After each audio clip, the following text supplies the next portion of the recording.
चीज आपको याद रखने की, इनफेंडिबुलम सबसे वाइड, देन एम्पुला, देन उसके बाद इस्थमस सबसे नैरोएस्ट पार्ट है। बट अगर वो ऑल ऑफ सडन हो जाता है then it goes to disruptive and stabilization, जहां पे चीजें चेंज नहीं होती है। देखो मदर से फीटस में एंटीबॉडी जाती है आईजीजी प्लेसेंटा के थ्रू, बट मिल्क से आती है IgA. Hey everyone, welcome to सीवेट 24/7। और आज हम करने वाले हैं अपना एडिशनल सैंपल पेपर। जो है आपको पता होगा हमारे पास एक सैंपल पेपर है, एक हमारे पास दो एडिशनल सैंपल पेपर्स हैं। एक हमारा हो चुका है और एक आज हम करने वाले हैं। फाइनली हमारे सैंपल पेपर खत्म हो जाएंगे। इन टू नेक्स्ट आपको बताना चाहूंगी कि संडे को आपका जो 10 दिसंबर को संडे है, 10 दिसंबर के संडे को हम 100 क्वेश्चंस करेंगे प्री बोर्ड के लिए। तो बी रेडी, आप सभी के लिए 100 क्वेश्चंस मैं लेके आऊंगी 10 तारीख को, 10 दिसंबर को। तो आप अपनी अलार्म सेट कर लीजिए 10 दिसंबर के लिए। टाइम आपको बता दिया जाएगा, संडे को होगी, सो नो वरीज, राइट। चलिए, so let's start the session. हमारे पास पहला क्वेश्चन यहाँ पे है कि fimbriae help in collection of ovum, collection of sperm, fertilization of sperm and ovum, maturation of sperm. ये सब एवरीवन। तो देखो फिम्ब्रियाई की अगर हम बात कर रहे हैं तो मैं यहाँ पे कुछ चीजें बताना चाहूंगी आपको कि हम फिम्ब्रियाई का पोर्शन जो पढ़ते हैं वो फिलोपियन ट्यूब में पढ़ते हैं। जब आप फिलोपियन ट्यूब पढ़ते हो तो वहां पे आप जनरली 3 पार्ट देखते हो कि फिलोपियन ट्यूब जो है 3 पार्ट्स की है। और ये fallopian tube wide to narrow lead करती है, वाइड टू नैरो लीड करती है। वाइड वाला पार्ट आपके ओवरी के पास होता है एंड नैरो वाला पार्ट आपकी यूट्रस की तरफ होता है। वाइड के और नैरो के बीच में हमारे पास पहला रीजन आता है, दैट इज इनफंडिबुलम, सबसे वाइडेस्ट। इनफंडिबुलम के ऊपर फिंगर लाइक प्रोजेक्शंस होती है जिसको हम कहते हैं फिम्ब्रियाई, और ये एग को कैच करने में हेल्प करेंगी। To next there will be ampulla. Ampulla के बाद आपके पास आता है इस्थमस। फाइनली पार्ट हमारा जो आ जाता है, क्या आ जाता है, इस्थमस आ जाता है। एम्पुला को हम साइट ऑफ फर्टिलाइजेशन भी बोलते हैं, साइट ऑफ फर्टिलाइजेशन भी हम इसको बोलते हैं, ठीक है। ये चीज आपको याद रखनी है। अब यहाँ पे एक चीज आपको याद रखनी की, इनफेंडिबुलम सबसे वाइड, देन एम्पुला, देन उसके बाद इस्थमस सबसे नैरोएस्ट पार्ट है। एम्पुला ना site of fertilization and infundibulum is having fimbriae, जो यूज होती है आपकी अंडे को कैच करने में। So what will be the answer, collection of अवम। What will be the answer? Collection of ovum will be the answer for the question, right? आगे देखिए, आगे हमारे पास क्या है कि स्टडी द गिवन डायग्राम। आपके पास एक डायग्राम गिवन है, एक करेक्ट ऑप्शन आपको चुनना है ए और बी के लिए। यहाँ पे ए लेबल है, यहाँ पे आपके पास बी लेबल है, राइट। आगे देखिए, अभी A egg apparatus, B polar body, A antipodal, B egg apparatus, A synergids, B egg apparatus, D A central cell, B antipodals. ये सब एवरीवन ट्राई टू आंसर, आप आंसर देने की कोशिश कीजिए। यस, शाबाश है।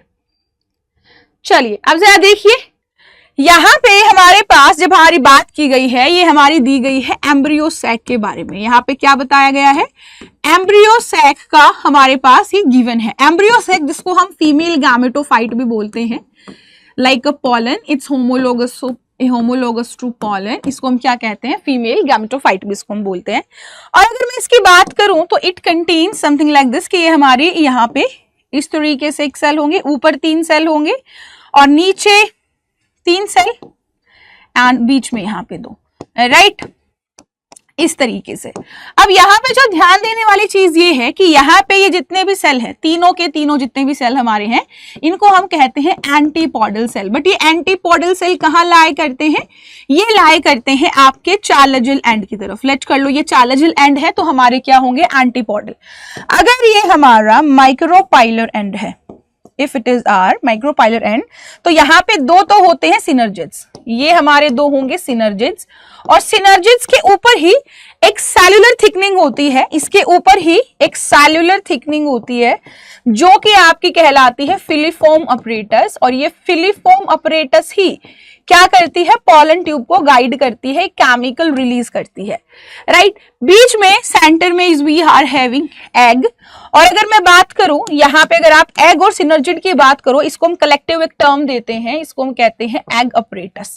एक कलेक्टिव टर्म हम देते हैं एग अपरेटस, एंड बीच में दो हमारे पास क्या है, polar nuclei, these two are polar nuclei.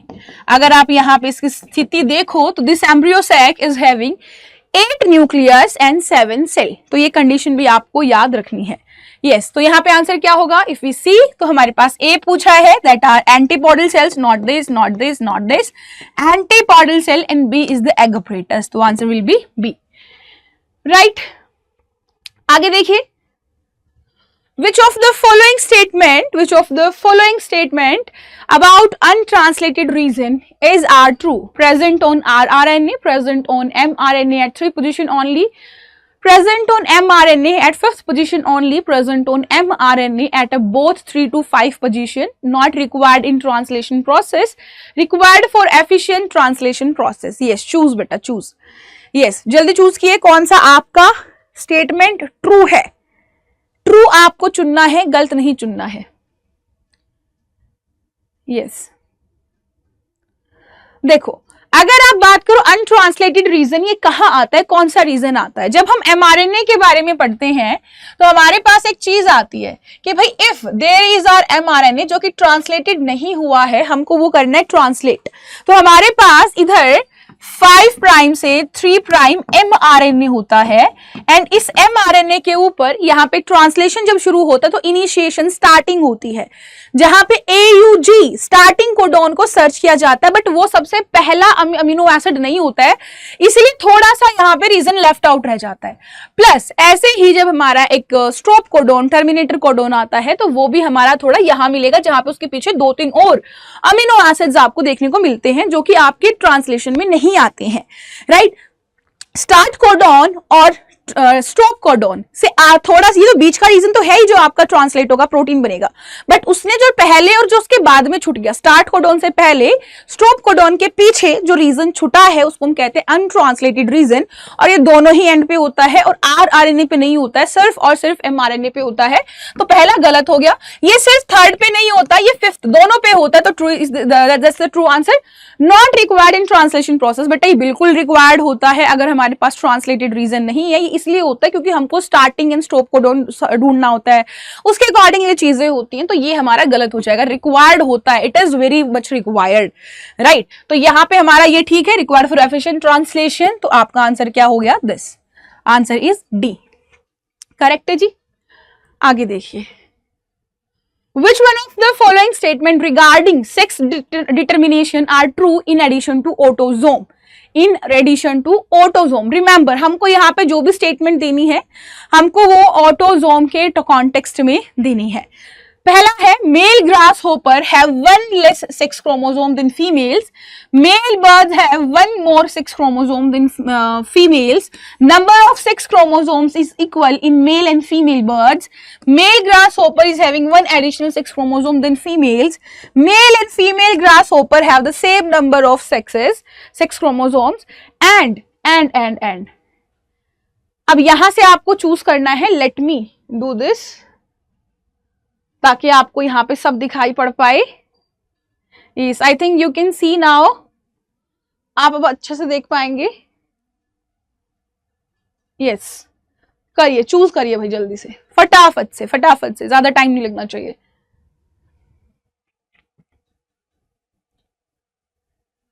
देखिए, मेल ग्रास होपर है 1 less sex chromosome than females, क्या ये सेक्स डिटर्मिनेशन के लिए बिल्कुल ठीक कहा है उसने? क्या उसने ठीक कहा है?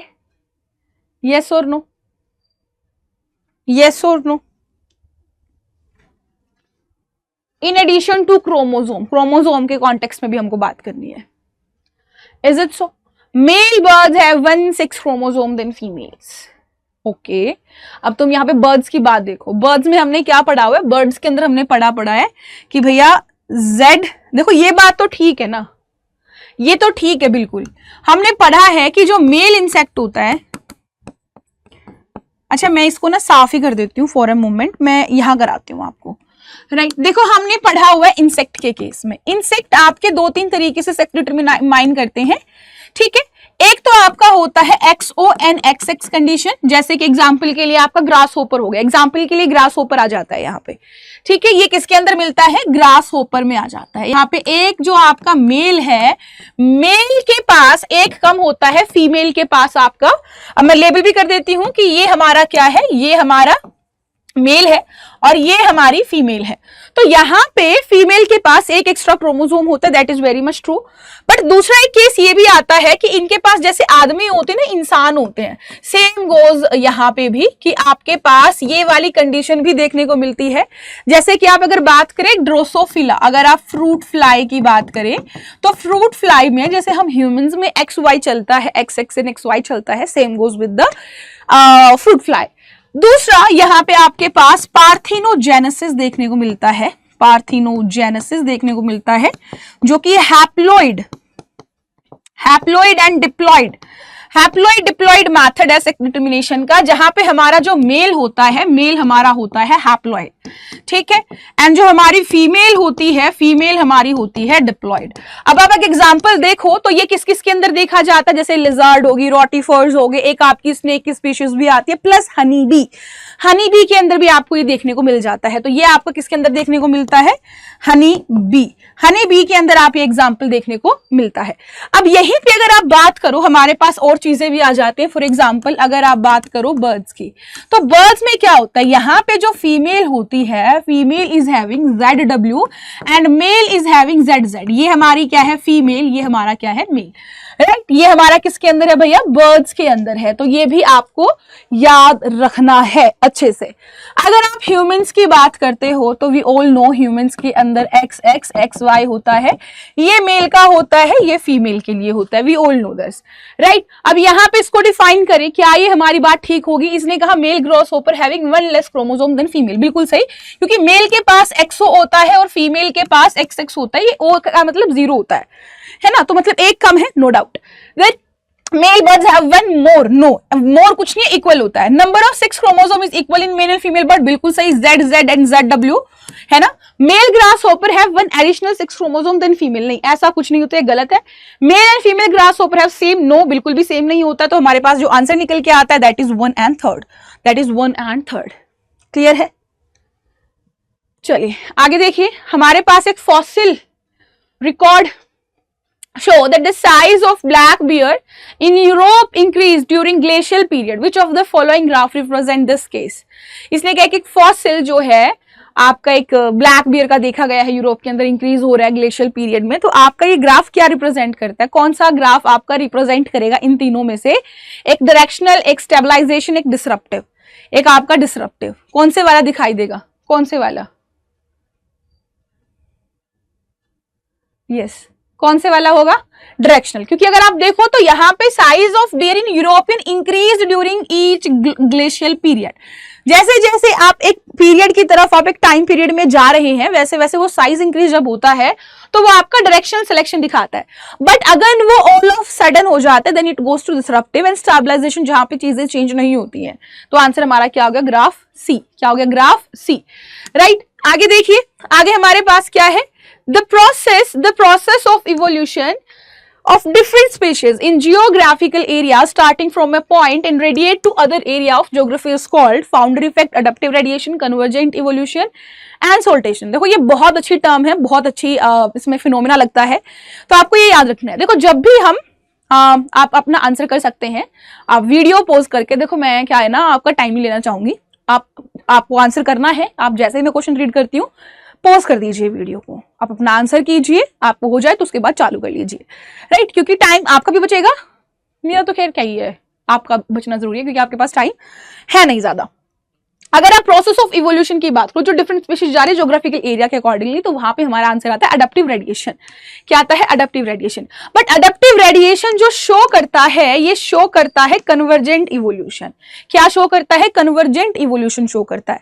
अब देखो, इसने फिनोमिना पूछा है कि एक फिनोमिना जहां पे एक स्पीशीज आपके एक अपनी जगह को छोड़ के दूसरी जगह पे जा रही है, दूसरी जगह पे गई, उसके रिसोर्सेज चेंज हो गए, रिसोर्सेज चेंज हो गए, उसने अपने फीचर्स चेंज कर लिए, तो वो इवोल्यूशन वहां हो रहा है, इवोल्यूशन वहां पे कॉन्टिन्यूअस हो रहा है, ठीक है। तो एट द एंड आपके पास क्या होता है, आप एक बिल्कुल ही डिफरेंट फिनोटाइप में आ जाते हो। मतलब मान लो आपकी पहले चोंच ऐसे वाली थी, एट द एंड आप वो चोंच ऐसे वाली में कन्वर्ट हो गए। तो यहाँ पे अगर आप देखो तो स्ट्रक्चर डिफरेंट है बट बीक का काम तो सेम है।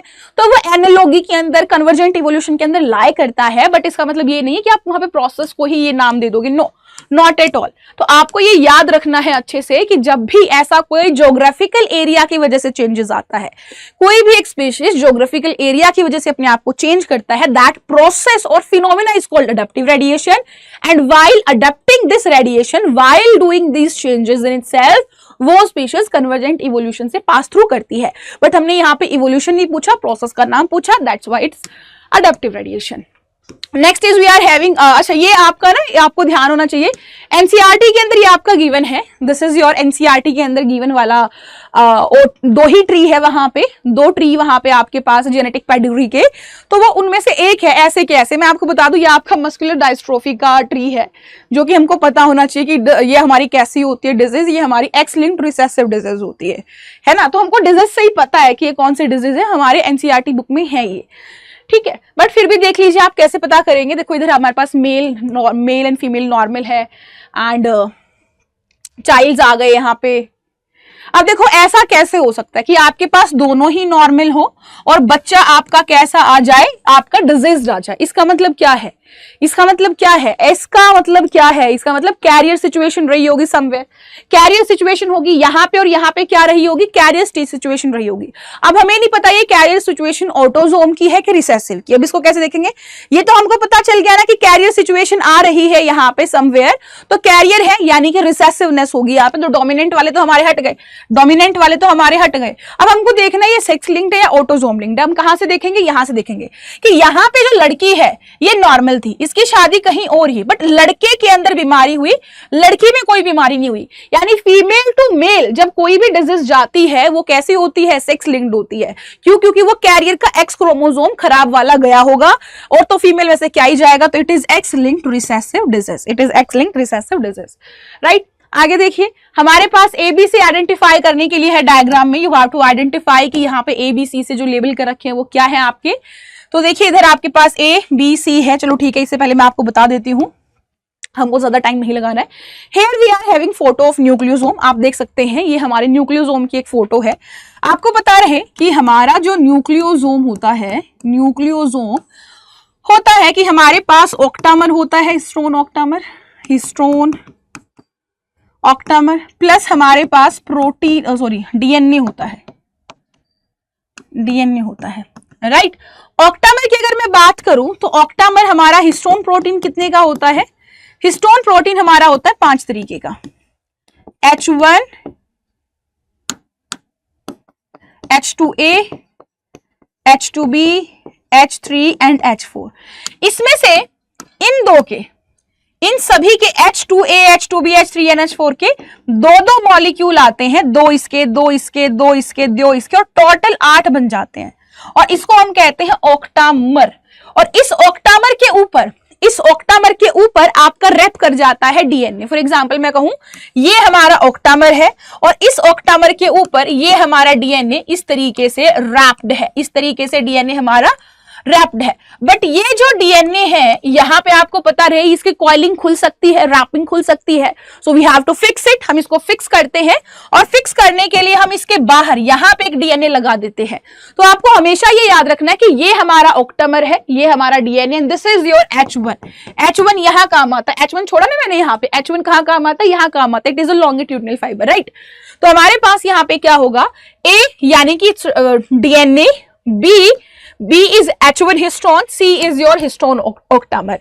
तो आंसर A आपका यहाँ पे सही हो जाएगा। क्लियर है, क्लियर है। आगे चलिए, let's move forward.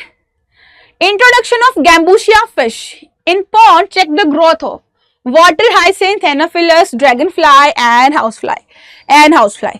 Yes everyone, जल्दी से बताइए, जल्दी से बताइए, what will be the answer. सोचिए, देखो गैम्बूशिया फिश फिश कहाँ आती है? गैम्बूशिया फिश किस चीज के लिए आती है? गैम्बूशिया फिश का एक मेन काम होता है कि वो एनाफिलस मॉस्किटोस को खा जाती है, इससे मलेरिया हमारी बच जाती है। कई बार हम बोलते हैं ना, अगर कहीं पे तालाब है, नदी नाले हैं, तो वहां पे आप गैम्बूशिया फिश छोड़ दीजिए, वो सारे मच्छर के अंडों को खा जाएगी और वहां पे मलेरिया नहीं फैलेगा। तो ये किसको खाती है? एनाफिलस मॉस्किटो को खाती है। हाँ, एनाफिलस मॉस्किटो आपका किसको कैरी करता है? प्लाज्मोडियम को। प्लाज्मोडियम से हमको मलेरिया होता है। और आपका लाइफ साइकिल आपको याद रहे, प्लाज्मोडियम का लाइफ साइकिल बहुत इंपॉर्टेंट है। लास्ट टाइम भी वहां से क्वेश्चन पूछे गए थे, तो मोस्ट प्रोबेबली अब की बार भी वहां से क्वेश्चन आपके पूछे जा सकते हैं, राइट? तो आपको वो याद रखना है कैसे वो human to insect, human to anopheles female में जा रहा है, प्लस वापस से ह्यूमन में आ रहा है। कहां पे ह्यूमन के अंदर असेक्सुअल मोड ऑफ रिप्रोडक्शन है, तो आपके पास वहां पे एनाफिलस के अंदर सेक्सुअल मोड ऑफ रिप्रोडक्शन है। कहां पे कौन सी आते? पहले लीवर आ रहा है, फिर आरबीसी रप्चर हो रही है, वहां से आपका हीमोजोइन रिलीज हो रहा है, जिसकी वजह से ठंडी लग रही है, मलेरिया हो रहा है हमको। ये आपको आना चाहिए, राइट? ये पूछा जाता है। आगे देखिए, restriction enzyme cut strand of, restriction enzymes cut the strand of DNA। yes everyone, ध्यान से करना इसको, आपको ट्रू वाले चुनने हैं यहाँ पे। a little away from the center of palindromic site, closer to the center of palindromic site, right? between the same two bases of opposite strand, between the different bases of the same strand, leave single stranded portion at the end and do not leave the single stranded portion at the end। अब आपको choose करना है इन सभी में से। Take your time and answer. Answer हमारा क्या हो जाएगा? Take your time and answer please, जल्दी।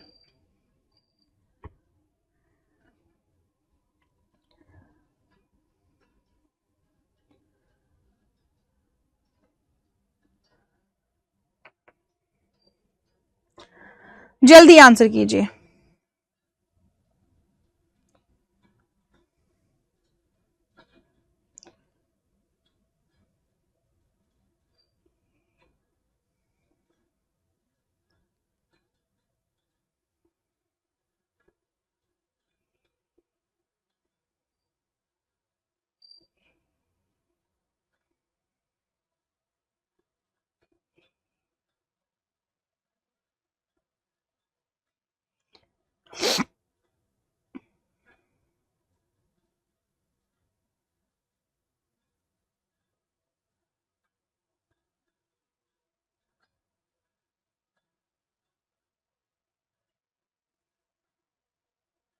यस, देखिए, अगर आप रेस्ट्रिक्शन एंजाइम्स की देखो तो restriction enzymes are of two type, endonuclease and exonuclease.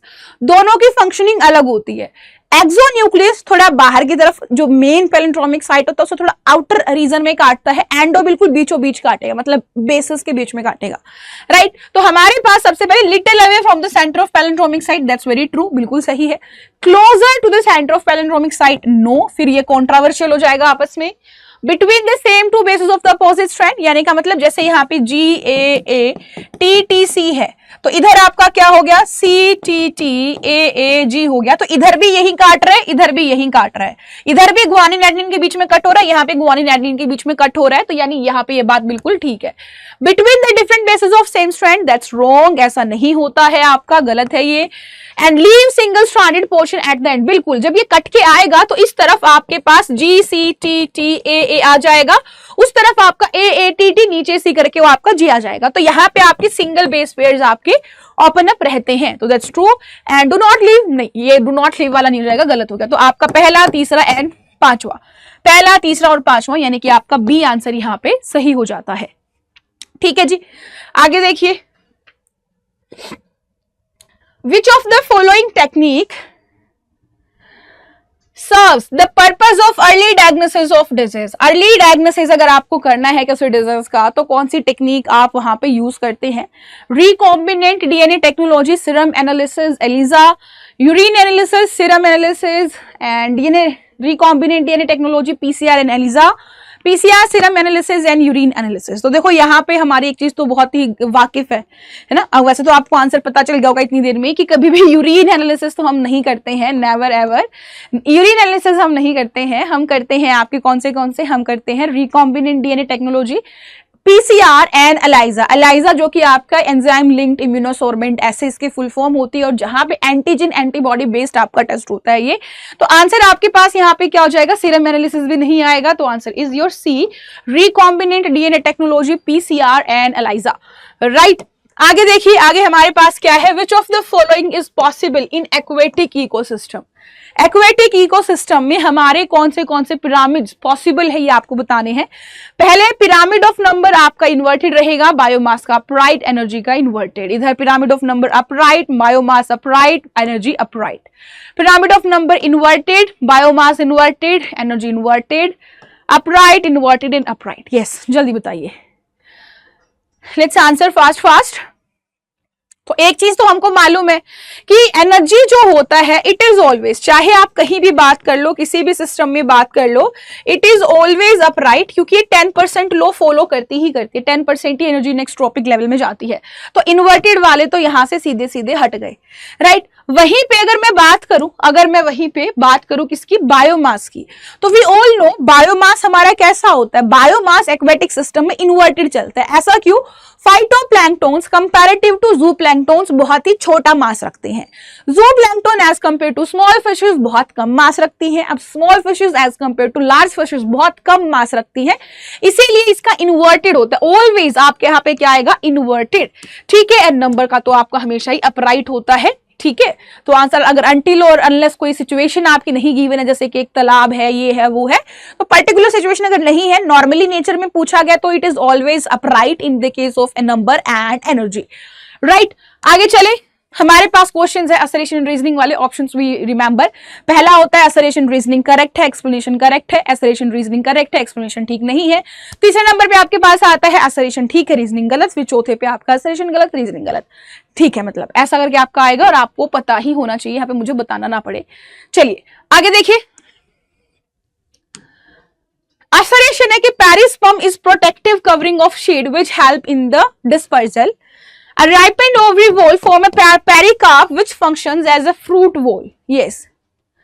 बताइए, जल्दी बताइए, फटाफट से बताइए, यहां पे आंसर क्या होगा।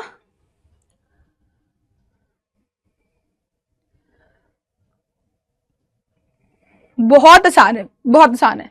देखो ये बात तो हमको पता है, पेरिस्पर्म जो होता है रेजिड्यू होता है, रेजिड्यू ऑफ न्यूसेलस। जो न्यूसेलस होता है उसका रेजिड्यू हो जाता है। न्यूसेलस वो बीच के सेल्स थे जहां से हमारी एमएमसी सर्व हो रही थी, जहां पे मेगास्पोर मदर सेल्स थी, बट वो कई बार खत्म नहीं होती है, वो रेजिड्यू रह जाता है, जैसे कि आपका ब्लैक पेपर, जैसे कि आपका वॉलनट, जैसे कि आपका आ जाता है बीट रूट, राइट। तो यहाँ पे ये हमारा गलत हो जाता है। रीजन आपका देखो यहाँ पे कि एक राइपेंड ओवरी की वॉल पेरिकार्प बनाती है, बिल्कुल, क्योंकि आउटर पेरिकार्प होता है और ओवरी की वॉल से ही होता है, दैट्स ट्रू। तो आपके पास यहाँ पे ऑप्शन कौन से वाला आ जाएगा जी, डी वाला आ जाएगा, कि असरेशन तो गलत है बट आपका रीजनिंग ठीक है, तो आंसर इज डी। आगे देखो, असरेशन में कह रहा है process of transcription template strand with polarity 3 to 5 play a major role, okay. Then DNA dependent RNA polymerase catalyze the polymerization in only one direction, that is 5 to 3. That is 5 to 3. Yes. तो ये बिल्कुल सही बात कही है यहाँ पे, ये बिल्कुल सही बात कही है इन्होंने यहाँ पे कि असरेशन जो होती है हमारी, असरेशन में जो ट्रांसक्रिप्शन है, ट्रांसक्रिप्शन में हमेशा ही हम 3 to 5 वाला ही टेम्पलेट लेते हैं। चाहे आप किसी भी टाइम पे बात कर लो, चाहे आप ट्रांसक्रिप्शन के टाइम पे बात कर रहे हो, चाहे आप रेप्लिकेशन के टाइम पे बात कर रहे हो, आपकी जो टेम्पलेट होती है वो 3 to 5 ही चूज होगी। ऐसा नहीं है कि मान लो हमारे पास एक 3 to 5 आपके पास यह है, तो यहाँ इस तरीके से चूज होगी, ये वाली टेम्पलेट ऐसे इस वे में चूज होगी, कभी भी 5 to 3 चूज नहीं होती है। रीजन बिंग पॉलीमराइज एंजाइम जो आता है हमारा, पॉलीमराइज एंजाइम कभी भी 3 to 5 में काम नहीं करेगा, वो 5 to 3 अपोजिट पेयर बनाएगा। तो 5 to 3 अपोजिट तभी तो बनेगा जब वो 3 to 5 लेगा, तो क्योंकि उसकी डायरेक्शन 5 to 3 की है, तो वो 3 to 5 ही टेम्पलेट चूज करेगा। तो ये आपका बिल्कुल सही है। तो यहाँ पे आपका ए ऑप्शन आ जाता है, जहां पे असरेशन रीजनिंग बिल्कुल ठीक है with the correct statement and correct explanation. आगे है sickle cell anaemia is an autosomal recessive trait, okay. It's transmitting from parent to offspring even when one partner is carrier of the disease. Yes, बताइए यहां पे क्या हो जाएगा, what will happen now, जल्दी बताइए। देखिए sickle cell anaemia autosomal recessive trait है, that's very much true, but एक पेरेंट से नहीं जाएगा, यही तो कैरियर की बात है। दोनों कैरियर हो या फिर एक कैरियर हो दूसरा डिजीज्ड हो या दोनों डिजीज्ड हो तो ही कंडीशन वहां पे होगी, अदरवाइज नहीं होगी। तो यहाँ पे आपके पास रीजनिंग गलत है, असरेशन ठीक है, यानी ऑप्शन सी यहाँ पे मिलता है। अब आगे हमारा है भैया क्या, अच्छा 16वां क्वेश्चन हमारे पास है अभी, 16वां क्वेश्चन है हमारे पास। देखो assertion है plasmids and bacteriophage are used as cloning vector in recombinant DNA technology. They have low copy number of their genome within the bacterial cell. Yes, बताइए।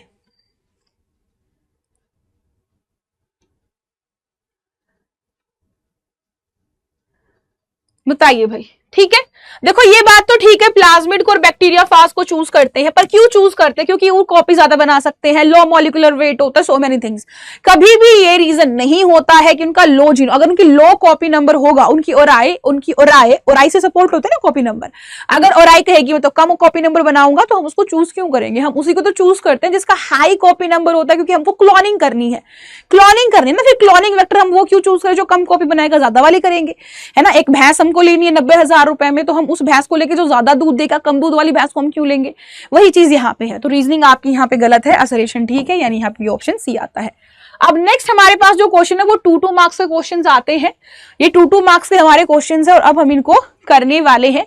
अगर यहाँ तक किसी को कोई इश्यू परेशानी कुछ है तो आप मुझे बता सकते हैं कमेंट बॉक्स में, राइट। इन वीडियो को लाइक करो भैया, सभी बच्चे वीडियो को लाइक करेंगे, शेयर करेंगे। एंड आपको रिमेंबर दोबारा बता रही हूँ कि 10 तारीख को आपका जो संडे है उस दिन हम 100 क्वेश्चंस करेंगे प्री बोर्ड के, ठीक है। So let's move forward with the 17 question. 1 minute का टाइम दीजिए मुझे, आगे करते हैं हम सवाल, बट उससे पहले 1 मिनट। हाँ जी, सो जैकेट पहनिए भाई, ठंडी बहुत ज्यादा हो रही है। चलिए आगे क्या है, मैंने तो कलर चेंज किया था ना। The mother's milk during the initial days after delivery is called colostrum. It contains abundant antibodies IgA that protect the neonate against many diseases. It does provide passive immunity to the newborn infant. अच्छा ये तो answers आ गए, मैं भी questions कहाँ है, तो answer है। चलो, consuming mother's milk for the first few days is important for baby, not just for energy but for also other reason. Elaborate कि भाई मदर का मिल्क क्यों जरूरी है एक बेबी के लिए, ये आपको इलैबोरेट करना है। ये आपको इलैबोरेट करना है कि मदर्स मिल्क क्यों जरूरी है। तो जैसा कि हमने अभी भी पढ़ा कि जो मदर्स मिल्क होता है, मदर मिल्क के अंदर बेटा आपके पास चीज आती है दैट इज कॉल्ड कोलेस्ट्रम, जो प्रोटीन आपका होता है, और इस कोलेस्ट्रम के अंदर एंटीबॉडी होती है आईजीए। देखो मदर से फीटस में एंटीबॉडी जाती है आईजीजी प्लेसेंटा के थ्रू, बट मिल्क से आती है आईजीए, और ये जो आपकी एंटीबॉडी है ये एक फीटस की एंटीबॉडी डेवलप करने में हेल्प करती है। कोई भी न्यूबॉर्न बेबी अपनी इम्यूनिटी को बना के नहीं पैदा होता, वो बाहर से एक्वायर करता है, और फर्स्ट एक्वायराइजेशन मम्मी के मिल्क से होता है, ठीक है। तो एक पैसिव इम्यूनिटी के फॉर्म पे रेडीमेड इम्यूनिटी हमारी यहां से हमको मिलती है। नेक्स्ट हमारे पास क्या है, in bacteria how are all 3 steps of transcription catalyzed by a single RNA polymerase। चलिए, अच्छा आपने एक चीज तो सुनी होगी, आई होप आप सबने सुनी ही होगी एक चीज, that is called prokaryote and eukaryote. तो जितने भी यूकैरियोट्स होते हैं, है ना, तो एक बड़ा अच्छा क्वेश्चन यहां से आपका निकल के भी आता है कि अगर बात करो जितने भी यूकैरियोट्स की बात करो, तो यूकैरियोट्स जो है अपना एक प्रोटीन बनाना है तो उसके लिए एक अलग से जीन होगा, तो उसको हम कहते हैं पॉलीसिस्ट्रॉनिक। उसको हम क्या कहते हैं, पॉलीसिस्ट्रॉनिक कहते हैं। वहीं पे अगर आप बात करो किसकी, अगर आप sorry it's not poly, it's monocistronic. वहीं पे अगर आप प्रोकैरियोट्स की बात करो तो वो होते हैं पॉलीसिस्ट्रॉनिक, राइट, वो क्या होते हैं, पॉलीसिस्ट्रॉनिक होते हैं।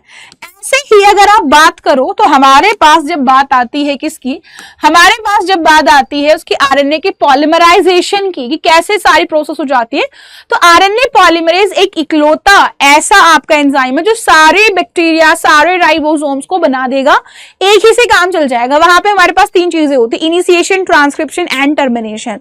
तीनों चीजें आपकी वहां पर रिस्पेक्टिवली होती हैं। हमको ये भी पता है कि हमारे पास जो यहाँ पे इनिशिएशन फैक्टर होता है दैट इज सिग्मा फैक्टर, जिसकी वजह से इनिशिएशन होता है, transcription termination factor that is rho factor. ये दोनों इनिशिएट और टर्मिनेट स्टॉप करने के लिए आपके यूज्ड होते हैं, इसीलिए हमको ज्यादा प्रॉब्लम नहीं होती है यहाँ पे, राइट। आगे देखिए, आगे क्या है कि एक पेशेंट कंप्लेन करता है कि उसको फीवर है, चिल्स है, कफ है, हेडेक है, उसके लिप्स, उसके फिंगर नेल्स ग्रे हो गए हैं। What diagnosis, what do you make, name the 2 caused organism and state the category to this pathogen belong. अच्छा ठीक है, फीवर आ रहा है, ठंडी आ रही है, कफ आ रहा है, हेडेक आ रहा है, किसके अंदर आता है ये आपका, या तो कफ आपको होता है जुकाम में या न्यूमोनिया में। अब क्योंकि न्यूमोनिया में और आपका जुकाम में, जुकाम के अंदर कभी भी आपको इतना फीवर नहीं आएगा, ठीक है। अगर फीवर भी आएगा तो उसके जो लिप्स और उसकी जो फिंगर नेल्स हैं वो ग्रे नहीं होती, जुकाम में लंग्स अफेक्टेड नहीं होते।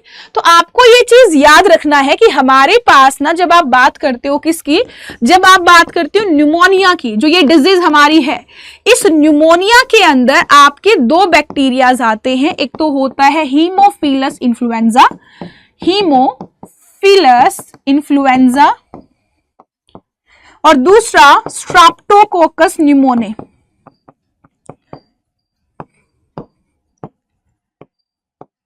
ये 2 ऐसे बैक्टीरियाज हैं, ये 2 ऐसे बैक्टीरियाज हैं जो आपकी बड़ी ही प्रॉब्लम कॉज करते हैं। ये क्या है हमारे bacteria, these are bacteria. Category कौन सी है इनकी, बैक्टीरिया की है, जो हमको न्यूमोनिया कॉज कर रहे होते हैं। अब इसने हमको क्या कहा है, इसने क्या कहा है कि भैया इसके सिम्पटम बताने हैं, सिम्पटम बताने हैं, तो आप बता दो कि जी सिम्पटम किस चीज के हैं, आपके न्यूमोनिया के हैं। फिर इसने कहा कि कौन से ऑर्गेनिज्म है, Haemophilus influenza and Streptococcus pneumonia, और कौन सी कैटेगरी से बिलोंग कर रहे हैं, बैक्टीरिया से बिलोंग कर रहे हैं, ठीक है। अच्छा एक बात बताओ, ये जो इसके लिप्स विप्स ग्रे हुए हैं, ऐसा क्या होता है, न्यूमोनिया के अंदर जो हमारी एल्वोली होती हैं, लंग्स के अंदर एल्वोलीज होती हैं, यानी हमारे प्राइमरली लंग्स अफेक्ट होते हैं, इस एल्वोलीज में फ्लूइड फिल हो जाता है, फ्लूइड फिल हो जाता है। फ्लूइड फिल होने की वजह से हमारा जो एक्सचेंज होता है गैसेस का, वो एक्सचेंजेस आपका लो हो जाएगा, तो आपकी बॉडी में कार्बन डाइऑक्साइड तो बढ़ जाएगी और ऑक्सीजन का एक्सचेंज कम होगा, जिसकी वजह से ग्रेइश या फिर ब्लूइश कलर हमारा हमको नेल्स का या लिप्स का देखने को मिलता है। नेक्स्ट क्या है, in an effort to mass produce a useful protein, scientists extracted a precise section of mRNA from a cytoplasm of cell which naturally produced the protein. mRNA strand was then used as template to enzymatically synthesize strand of complementary DNA, cDNA. Identify enzyme A and B. तो बहुत आसान है, बहुत आसान है भाई। पहली बात तो इसने क्या कहा, mRNA एक्सट्रैक्ट करा है हमने साइटोप्लाज्म से, mRNA है, इससे हमने क्या बनाया है, कॉम्प्लीमेंट्री डीएनए बनाया है। ए प्रोसेस यहाँ पे आया होगा, ए एंजाइम आया होगा। फिर हमने इस कॉम्प्लीमेंट्री से सेकेंड स्ट्रैंड बनाया होगा, तो बी एंजाइम आया होगा। तो हमको पता है कौन सा एंजाइम आएगा, जब हमारा यहाँ पे mRNA से, जब हमको ये पता है कि हमारे पास जी आरएनए है, जब हम आरएनए से क्या बनाएंगे, डीएनए बनाते हैं, तो वहां पे इस्तेमाल होता है क्या, रिवर्स ट्रांसक्रिप्टेज। कौन सा यूज होता है, रिवर्स ट्रांसक्रिप्टेज।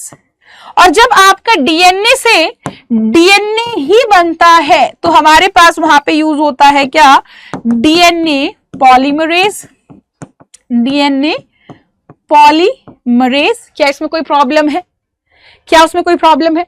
फिर तीसरी उसने एक और बात करी कि यहां से ना जी, यहां से इसके प्लाज्मिड को ओपन किया एंजाइम सी से, plasmid opened by enzyme C and C DNA inserted into the plasmid D, यानी कि हमने कटिंग की बात कर रहे हैं समवेयर।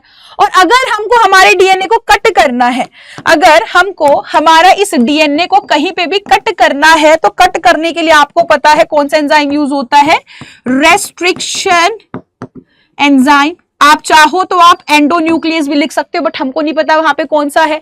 एक्सोन्यूक्लियस भी यूज हो सकता है, तो बीइंग प्रिसाइज नहीं होना है। अगर उसने कहा होता कि स्टिकी एंड बनाए हैं तो आप वहां पे एंडो लिख देते, नहीं तो हम खाली यही लिखेंगे। ठीक है, क्लियर है, हमारा क्वेश्चन हो गया। आइडेंटिफाई कर दिया हमने एबीसी कौन से एंजाइम है, कोई प्रॉब्लम नहीं। दूसरा, प्लाज्मिड जो हमने यूज किया है as a vector in this investigation, name another vector that can be used in here. हमने यहाँ पे प्लाज्मिड यूज किया है, इसने कहा कि तुम दूसरा बता दो।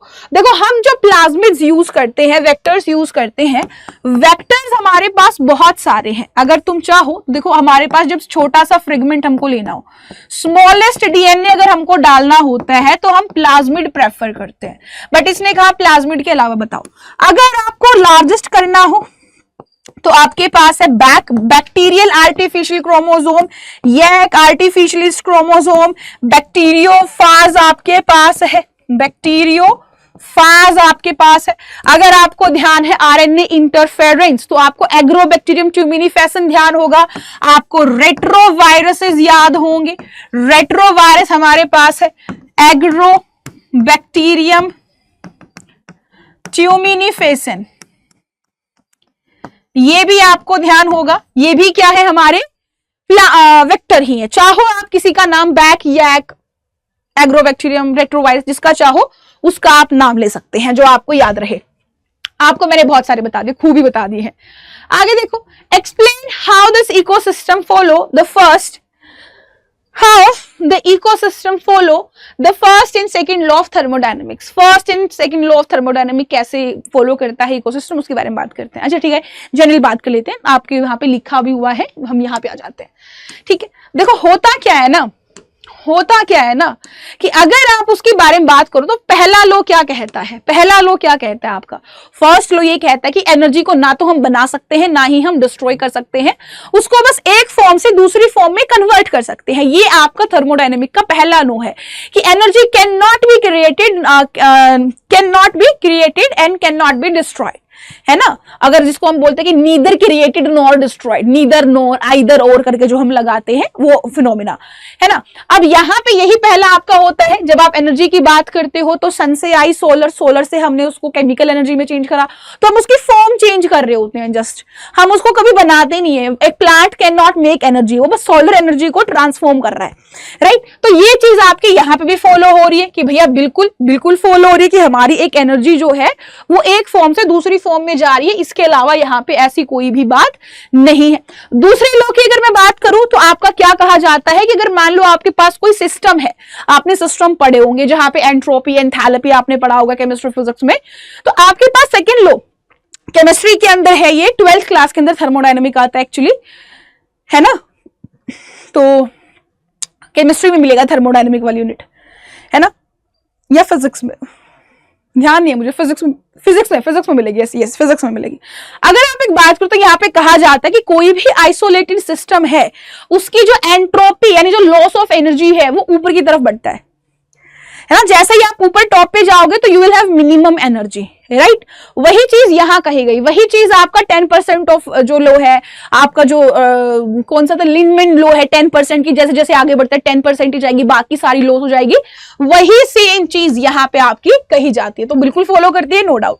दूसरा, स्टडी करना है इकोलॉजिकल पिरामिड्स को of the number and suggest some situation in which it is applicable. पहला है primary consumer, primary, secondary consumer, editor producers. तो ये आपका क्या है, ये आपको क्या इसके लिए आप स्टडी करोगे, क्या इसके लिए आप दोगे, तो आप क्या बता सकते हैं। यहाँ पे देखो आपके पास एक फूड चेन है, नो डाउट आपके पास यहाँ पे एक फूड चेन होगा जहां पे सेकेंडरी कंज्यूमर फीड करते हैं प्राइमरी कंज्यूमर पे, सेकेंडरी कंज्यूमर फीड करते हैं प्राइमरी कंज्यूमर पे।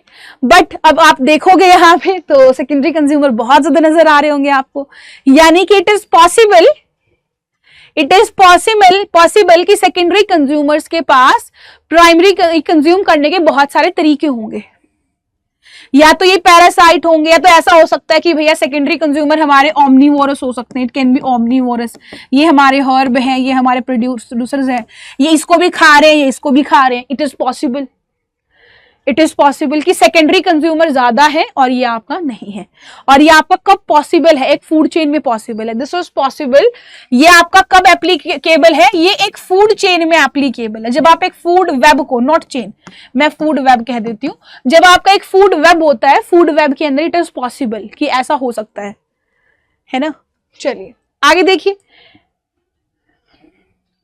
give two reasons why the percentage of energy transfer to the consumer generally get lowered as we move in the food chain from one trophic level to the other। देखो ऐसा है कि अगर हम plant की बात करें, प्लांट ने खाना अपने लिए बनाया, हमारे लिए नहीं बनाया। उसने अपना तो यूज करेगा ही करेगा ना, तो उसको अपना प्राइमरीली फंक्शन करना जरूरी है। प्लांट हमारे लिए नहीं बना रहा, वो अपने लिए खाना बना रहा है बेटा, हम उसका छीन रहे, वो एक अलग चीज है ना। तो जो आपके पास ट्रांसफर होता है वो 10% लो फॉलो करता है और उसमें 90% लॉस हो जाता है, हम नहीं ले पाते। अगर हमारे पास 100 है तो हम सिर्फ 10% ही ले पाएंगे एनर्जी को वहां पे, राइट। तो यहां पे हमारा क्या होता है, एक रेस्पिरेशन, या तो हमारा हीट की फॉर्म में, जो हमारा 90% है, या तो वो हीट की फॉर्म में या फिर वो रेस्पिरेशन की फॉर्म में गायब हो जाता है। क्या हो जाता है? गायब हो जाता है। ठीक है, तो ये हमको ध्यान रखना है। आगे देखिए, explain how pituitary hormone influence activity of Leydig cells and Sertoli cell present in the human testis. अच्छा ठीक है, एक बार आप इसको समझिए, यू विल गेट कि हाँ कुछ तो है। हमारे पास हाइपोथैलेमस होता है, GnRH हार्मोन आएगा, gonadotropin releasing hormone, pituitary gland पे गिरेगा, ये LH हार्मोन निकालेगा, FSH हार्मोन निकालेगा। LH हार्मोन गिरेगा लेडिंग सेल पे, जैसे ही लेडिंग सेल के ऊपर गिरा, यहां से एंड्रोजन हार्मोन आता है। एंड्रोजन हार्मोन जर्म सेल के ऊपर गिरता है और जैसे ही जर्म सेल के ऊपर गिरेगा, ये आपका स्पर्म के अंदर कन्वर्ट हो जाएगा। अब स्पर्म के साथ आपका सर्टोली सेल एम्बेडेड होता है ना, सर्टोली सेल के अंदर ही वो स्पर्म आपके मैच्योर होते हैं, मतलब उसके अंदर ही बनते हैं। तो FSH इस सर्टोली सेल के ऊपर गिरेगा और क्या कर देगा, आपके स्पर्म को सेपरेट कर देगा। स्पर्म्स आपके डीअटैच हो जाएंगे। किससे डीअटैच हो जाएंगे? सर्टोली सेल से डीअटैच हो जाएंगे। स्पर्मियोजेनेसिस की प्रोसेस यहाँ पे आपके पास होगी। तो आप कह सकते हैं कि आपके पास जो LH हार्मोन है, लेडिंग हार्मोन के ऊपर जो गिरता है, लेडिंग सेल के ऊपर LH गिरने से आपका एंड्रोजन हार्मोन निकलेगा और एंड्रोजन के हार्मोन से स्पर्म्स की फॉर्मेशन होगी, यानी स्पर्मेटोजेनेसिस आपकी होगी। FSH सर्टोली पे गिरेगा तो स्पर्मियोजेनेसिस होगी, यानी कि वो डीअटैच हो जाएंगे आपके स्पर्म्स और सेमिनिफेरस ट्यूब्यूल में रिलीज हो जाएंगे। क्लियर है? नेक्स्ट हमारे पास एक स्पर्मेटोगोनिया है जिसके पास 46 क्रोमोसोम्स है ह्यूमन मेल में। Give the number of chromosome in primary spermatocyte and spermatid. देखो हमको एक चीज पता है, spermatid is a haploid body, primary spermatocyte is a diploid body. तो डिप्लॉइड बॉडी तो 46 ही रहेंगे एंड यहाँ पे आपका हाफ हो जाएगा, दैट इज 23। तो I think that was very easy. इसमें कोई दिक्कत या परेशानी की बात हमको नहीं होनी चाहिए थी। आई डोंट थिंक तो इसमें होनी चाहिए थी। ठीक है, आगे देखिए, आगे हमारे पास एक फिगर गिवन है जहां पे कुछ सीक्वेंसेस चेंजेस आपके गिवन है, मेंस्ट्रुअल साइकिल के A-B-C करके आपके कुछ चेंजेस यहाँ पे है। तो आपको प्रोसेस करना है, name the process A. Process ए क्या है यहाँ पे? अगर आप यहाँ पे देखें, ध्यान से देखें, what is process A? Process ए में क्या हो रहा है? प्रोसेस ए, इवेंट ए यहां हो रहा है जहां ग्राफियन फॉलिकल में से आपका एग निकल रहा है। सो this is called ovulation. Ovulation जहां पे आपके पास LH की सर्ज होती है, हाई LH हार्मोन होगा जिसकी वजह से साथ में हाई एस्ट्रोजन, अंडा बाहर निकल जाएगा ग्राफियन फॉलिकल से, दैट इज ओव्यूलेशन। फिर आपके पास बी है। बी क्या है? बी आपका एक ग्राफियन फॉलिकल है, this B is a Graafian follicle. और अगर आप ग्राफियन फॉलिकल के बारे में बात करेंगे तो ये एक हार्मोन भी रिलीज करता है, दैट इज एस्ट्रोजन। कौन सा हार्मोन रिलीज करेगा? एस्ट्रोजन हार्मोन रिलीज करेगा। फिर इसने क्या, identify and write the function of C. C क्या है? C is corpus luteum. C क्या है? कॉर्पस ल्यूटम है और ये प्रोजेस्टेरोन हार्मोन बनाता है, प्रोजेस्टेरोन हार्मोन बनाएगा। क्लियर है? आगे देखो, here we are having some एक डायग्राम जो आपका उसमें से आता है, थॉमसन हंट मॉर्गन के जो एक्सपेरिमेंट है डिप्लॉयड, जो उसका 2 जीन एक्सपेरिमेंट था, डाई हाइब्रिड एक्सपेरिमेंट था फ्रूट फ्लाई पे, वो आपका गिवन है कि yellow body, white I, miniature wing, Drosophila and all. यहाँ पे आपका एक पैरामीटर गिवन है जहां पे बोला है कि अबव फिगर के अंदर इंडिकेट किया गया है आपका रिकॉम्बिनेशन का percentage between 2 pair of gene Y and W and W and M on the basis of data what conclusion can you draw, क्या कंक्लूजन आप निकाल सकते हो। Which one of these genes are tightly linked, justify your answer, कौन से वाले link ज्यादा आपके क्लोज्ड है, कौन से लिंक्ड है। यू कैन सी Y और W, ये जो है इनके बीच में रिकॉम्बिनेशन का चांस 1.3 है, मतलब कि बहुत ही ज्यादा जोर लगाना पड़ेगा, ये बहुत ही मुश्किल से 1.3 ही चांस है कि अलग अलग हो सकते हैं। तो ऑब्वियस सी बात है कि आपके पास जो Y और W है ये आपस में टाइटली लिंक्ड है, आपस में टाइटली लिंक्ड, क्योंकि 1.3% recombination is very low percentage. जब क्रॉसिंग ओवर होगा तो आपका चांस है कि भैया 90% से 98% की भाई नहीं होगा वहां पे रिकॉम्बिनेशन। फिर बोला है कि scientist use such data of frequency of recombination between gene pair on the same chromosome to prepare genetic makeup maps and how तो हमको पता है अल्फर्ड स्टुअर्ट थे, अल्फर्ड स्टुअर्ट यूज करते थे इसको। हमारे पास कौन से महाशय थे, अल्फर्ड स्टुअर्ट नाम के महाशय थे जो इसको यूज करते थे, फ्रीक्वेंसी को यूज करते थे। उन्होंने ही जीन मैपिंग किया, उन्होंने ही बताया, रिकॉम्बिनेशन का कंसेप्ट ही उन्होंने दिया था। उन्होंने ही बताया कि सेम क्रोमोसोम्स के आपके मेजर कर सकते हो आप डिस्टेंस को, बता सकते हो कौन सा किसके कितने पास है। ठीक है, ये महाशय कौन आते हैं भैया आपके पास, अल्फर्ड स्टुअर्ट आते हैं। नेक्स्ट हमारे पास आता है क्वेश्चन, क्या क्वेश्चन आता है कि how the genetic maps useful, useful कैसे हैं, यूजफुल ऐसे हैं भैया, हम वहां से बता सकते हैं कि आपका स्टार्टिंग पॉइंट क्या है सीक्वेंसिंग का, पूरे जीनोम में से क्या स्टार्टिंग पॉइंट है। और अगर आप सेम बात करो ह्यूमन जीनोम के अंदर तो स्पेशली आपके पास यहाँ पे पिक्चर्स गिवन है, here are some pictures given. तो white and winged dark moths आपके पास है लाइकेंड ग्रोथ के ऊपर। इन पहला बोला कि एक अनपॉल्यूटेड एरिया में है, बी आपकी पॉल्यूटेड एरिया में है। आपको बताना जस्ट ये है कि which variety of moth is likely to survive in these two condition, justify your answers. कि भाई इसने बोला कि कौन सी दोनों ही कंडीशन में सर्वाइव करेगी। देखो सीधी सी बात, अगर आप पॉल्यूटेड एरिया की बात करोगे इस कंडीशन में तो आपके पास व्हाइट मोथ होगी जो सर्वाइव करेगी, यहां पे आपके पास ब्लैक मोथ होगी जो सर्वाइव करेगी। रीजन बीइंग यहां पे व्हाइट कलर को फेवर किया जाता है। कैसे किया जाता है, क्योंकि व्हाइट कलर अनपॉल्यूटेड एरिया में थी तो वहां पे व्हाइट इतना विजिबल नहीं होता, तो प्रे नहीं पकड़ पा रहे थे। बट वहीं पे पॉल्यूटेड एरिया में ब्लैकनेस ज्यादा थी तो ब्लैक वाला नहीं नजर आ रहा था, अब की बार व्हाइट को पकड़ा जा रहा था, है ना। तो इस वजह से जब आप इसकी बात करते हैं तो आपके पास यहाँ पे दोनों में से ही कोई ऐसी नहीं होगी जो दोनों में सर्वाइव करेगी, वो जिससे एक मेलानिज्म का है। अगर आप बात करो तो यहाँ पे व्हाइट, ए में व्हाइट और बी में ब्लैक सर्वाइव करेगी, बट दोनों ही कंडीशंस में कोई एक सेम नहीं करने वाली है। ठीक है, चलिए आगे चले। Why it is important to measure biochemical oxygen demand of the effluent, at which stage of sewage treatment is this testing done? चलिए इसके बारे में समझा देती हूं मैं आपको। आपके पास सीवेज ट्रीटमेंट आता है, हम करते हैं सीवेज ट्रीटमेंट और ये 2 स्टेप्स में होता है। One is your primary, second is secondary. Primary में पहले आपका फ्लोटिंग डेब्रिश होता है, उसको हटाया जाता है। जो फ्लोटिंग होगा, फ्लोटिंग डेब्रिश होगा, उसको हम हटाते हैं फिल्टरेशन से उसको हम हटा देंगे। एंड नेक्स्ट आपका जो ग्रिट मैटर होता है, ग्रिट एंड सॉयल जो आपका होगा उसको हम सेडिमेंटेशन से हटा देंगे। उसको हम किससे हटा देंगे, सेडिमेंटेशन से हटा देंगे। सेकेंडरी की अगर आप बात करो तो फिल्टरेशन और सेडिमेंटेशन जब आप करते हो तो प्राइमरी स्लज आपका बनेगा, बट अभी भी देयर इज सम वाटर जो आपका आएगा वो सेकेंडरी में जाएगा। जहां पे एक बार तो आप ऑर्गेनिक, जहां पे आप बात करो ऑक्सीजन टैंक यूज करोगे, नेक्स्ट टाइम आप एनॉर्बिक टैंक यूज करोगे।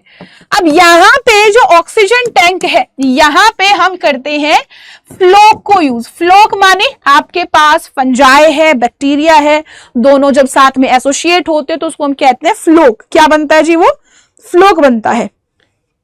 ठीक है, और ये जो फ्लोक है ये ऑक्सीजन कंज्यूम करता है, ये ऑक्सीजन कंज्यूम करेगा, साथ में आपका ऑर्गेनिक मैटर भी कंज्यूम करेगा। मान लो आपके पास वहां पे क्या है, आपके पास 1 लीटर गंदा पानी है, 1 लीटर आपके पास पॉल्यूटेड वाटर है। इस 1 लीटर पॉल्यूटेड एरिया का वाटर का मतलब क्या है कि यहां पे there is amount of organic substance. इसके अंदर जितना भी ऑर्गेनिक मैटर है उसको खाने के लिए जितनी ऑक्सीजन चाहिए होगी उसी को हम बीओडी कह देते हैं। तो ये दोनों साथ साथ चलते हैं कि बहुत ज्यादा पोल्यूशन मतलब बहुत ज्यादा ऑर्गेनिक मैटर मतलब बहुत ज्यादा ऑक्सीजन लगेगी, है ना। ऐसे बहुत कम आपका बीओडी है, ऑक्सीजन कम है यानी कम ऑर्गेनिक मैटर रहा होगा, यानी कि कम आपका पोल्यूटेड एरिया था। तो ये आपका कंसेप्ट यहाँ पे यूज होता, बट इसने बोला कि इंपॉर्टेंस आपकी कैसे इसको मेजर करेंगे। तो वी ऑल नो इसको हम rate of Uptake of oxygen से मेजर करेंगे कि क्या रेट हमारा ऑक्सीजन को कंज्यूम करने का है, दैट इज बीओडी। ये इंडिकेट करता है हमारे वाटर का पोल्यूशन लेवल कि हमारा कितना पोल्यूटेड वाटर था, और इसको हम यूज करते हैं सेकेंडरी ट्रीटमेंट में ऑक्सीजनिक यानी कि एरोबिक टैंक के अंदर।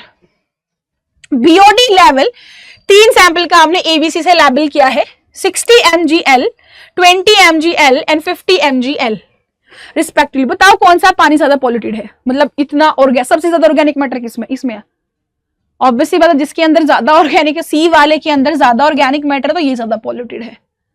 क्लियर है। आगे देखिए, when two different varieties, a conventional variety and GM crop of corn crop were grown in a field, it was noticed that corn borer attacked only conventional varieties. Suggest a suitable treatment using genetic engineering approach for damage control in conventional varieties. Justify your approach.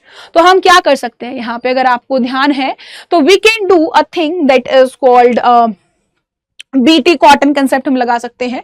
हमको पता है हमारे पास एक bacteria है जिसका नाम क्या है, बैसिलस थुरेंजिनस। इसके डीएनए के अंदर, इसके डीएनए में एक जीन है जिसको हम कहते हैं क्राइजीन, और ये क्राइजीन क्या करता है, एक इनएक्टिव प्रोटीन बनाता है। पर ये इनएक्टिव प्रोटीन एक्टिव कब होगा, एक्टिव जब होगा जब इसको एसिडिक मीडियम मिलेगा। कब एक्टिव होगा, जब इसको बेसिक मीडियम मिलेगा, नॉट एसिडिक, बेसिक। जब इसको बेसिक मीडियम मिलेगा। तो हम क्या करते हैं, हमारी जो कॉटन होती है, हमारे कॉटन का जो डीएनए है उस डीएनए के साथ इस क्राइजीन को ऐड कर देते हैं। तो सीधी सी बात है, क्राइजीन यहां ऐड किया तो वो इनएक्टिव प्रोटीन यहां भी बनेगा। तो जैसे ही उसको कोई इंसेक्ट खाता है, इंसेक्ट के गट में होता है बेसिक मीडियम, तो वो एक्टिव हो जाएगा। वहां से एक्टिव होने की वजह से वो उसको मार देगा भैया। तो हम क्या यूज कर सकते हैं, बीटी टॉक्सिन यूज कर सकते हैं। वी कैन यूज बीटी यानी बैसिलस थुरेंजिनस रिकॉम्बिनेंट डीएनए टेक्नोलॉजी को यूज करके क्राइजीन हम इनकॉर्पोरेट कर सकते हैं और उससे हमारे प्लांट को रेजिस्टेंस मिल जाएगी। ठीक है, फिर दूसरा इसने बोला, उससे पहले ही मैं आपको बता देती हूं। अब देखो क्राइजीन है, क्राइजीन इज हैविंग सम टाइप। बेटा क्राइजीन ऐसे होता है, एक तो cry 1AB, cry 1AC, cry 2AB। तो यहां पे ये जो है क्राई 2AB, क्राई 1AC, ये कॉटन के लिए होते हैं, और क्राई 1AB जो है ये कॉर्न बोरर के लिए होता है। किसके लिए होता है, कॉर्न बोरर के लिए होता है। ठीक है, तो यहाँ पे आपसे सवाल है कि gene associated with the development of GM crop for the control of the paste, explain the impact of insect pest. तो हमारे पास जो जीन है जो यहाँ पे आएगा that is IG cry 1AB, जो बैसिलस thuringiensis से निकालेंगे, जो कि इंसेक्टिसाइडल प्रोटीन बनाता है, एल्कलाइन पीएच में, बेसिक पीएच में सोल्यूबलाइज हो जाएगा, उसकी गट की एपिथेलियल सेल्स के साथ बाइंड करेगा, लाइसिस करेगा, स्वेलिंग करेगा और उसको मार देगा। How does it does not harm the source of which it is taken? Bacillus thuringiensis को क्यों नुकसान नहीं देता ये? क्योंकि वहां पे इनएक्टिव है। बैक्टीरिया के अंदर बेसिक मीडियम नहीं होता, ना ही एसिडिक मीडियम होता, इसीलिए वहां पे वो एक्टिव नहीं होता। ऑब्वियस सी बात है ना, इसमें तो कोई सोचने की समझने की बात ही नहीं थी। आगे देखो, हमारे पास factor 8 protein very useful for blood clotting in human body.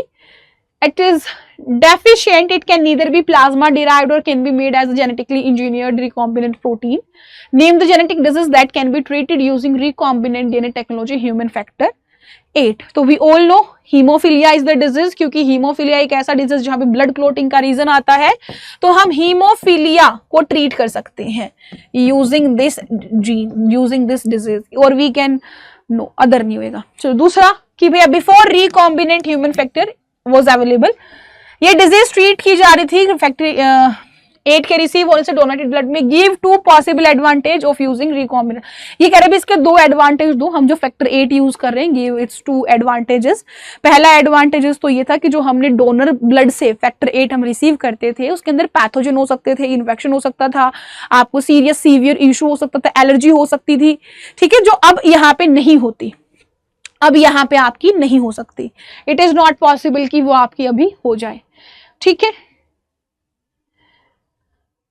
Allergy से आप बचेंगे। फर्स्ट थिंग, आप किसी भी तरीके की एलर्जी से बचेंगे, दूसरा किसी भी तरीके के पैथोजन से बचेंगे, तीसरा आपका एक पैथोजन में आप एड्स नाम दे देना, ठीक है।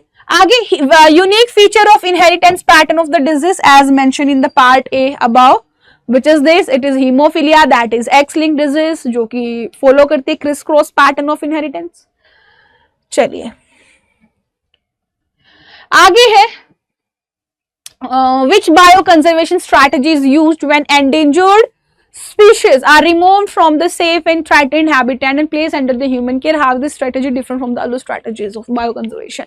देखो यहाँ पे एक सी तो आता है, जब भी आप किसी को उसके इन्वायरमेंट से निकाल देते हो, whenever आप कभी भी किसी को अपने उसकी जगह से उठाओ, नेचुरल हैबिटेट से उठा के किसी आर्टिफिशियल न्यू हैबिटेट में जब आप डालते हो, that is called ex situ conservation.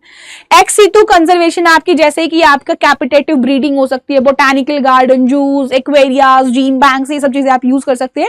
Other strategy आपका इन सीटू आता है, मतलब जहां पे जो चीज है वो वही प्रोटेक्ट कर दो, है ना। अब जैसे कि नेशनल पार्क है, बायोस्फीयर रिजर्व्स है, सेंचुरीज है आपके पास, ये कैसे हैं? ये आपके इन सीटू के हैं। और ये इससे डिफरेंट कैसे है? क्योंकि वहां पे हम ऑन द स्पॉट करते हैं उसकी प्रोटेक्शन प्लस कंजर्वेशन, यहां पे हम अपनी अकॉर्डिंगली इसको नई जगह पे रख सकते हैं। Is it clear? Is it clear? I hope it is clear. अगर ये क्लियर है तो आगे चले। Given below is a image, हाँ ठीक है, जिसके अंदर एक सिचुएशन है कि भाई double stranded RNA from source has been introduced into a host cell. आपने डबल स्ट्रैंडेड आरएनए बना दिया है, यहाँ पे इंट्रोड्यूस कर दिया है। Nematode specific gene C for the tobacco plant, we can see, right. So आपको बता रहा है how can double stranded RNA of nematode specific can be introduce, कैसे इंट्रोड्यूस कर सकते हैं भाई? We all know using agrobacterium tumefaciens vector, यहाँ पे हम वेक्टर यूज कर सकते हैं। कौन सा? एग्रोबैक्टीरियम। अच्छा इसका नाम यहाँ पे तो होगा ना? अरे बाबा क्या हो रहा है, मुझे इतना लिखना क्यों है जब मुझे पता है मेरी राइटिंग भी साफ नहीं है, तो मैं डायरेक्ट आती हूँ ना यहाँ पे। तो हम यूज कर सकते हैं एग्रोबैक्टीरियम वेक्टर। दूसरा हमारे पास आता है कि भैया what can be the source of double stranded RNA. Source क्या हो सकता है?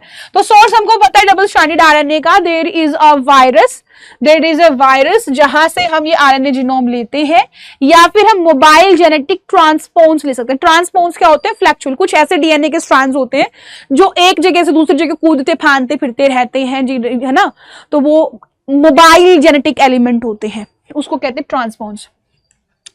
थर्ड आपके पास है what will be the impact of this interaction between double stranded RNA and mRNA in the mRNA in entire this and this. तो देखो ऐसा होता है कि ये जो हमारे पास यहाँ पे चीजें कर रही है ना, एक सेलुलर डिफेंस होता है। ये जो हमारे पास यहाँ पे है, दिस इज सेल्यूलर डिफेंस, ये एक सेलुलर डिफेंस मेथड है, एंड इस सेलुलर डिफेंस मेथड की अगर मैं बात करती हूँ तो ये निमेटोड के लिए अनसूटेबल बना देगा।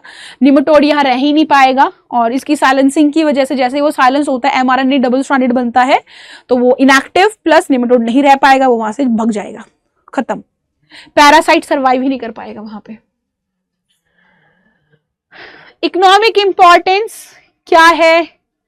इकोनॉमिक इंपॉर्टेंस ये है कि भैया देखो ऐसी बात है, जब वो निमेटोड मेलिडोगाइन इनकॉग्निटा घुसता है ना रूट्स में, तो टोबैको प्लांट की यील्ड पैदावार कम हो जाती है। तो अगर हम उसको ही हटा देंगे तो पैदावार बढ़ जाएगी, पैदावार बढ़ेगी, पैसा बढ़ेगा, खत्म। आगे देखिए,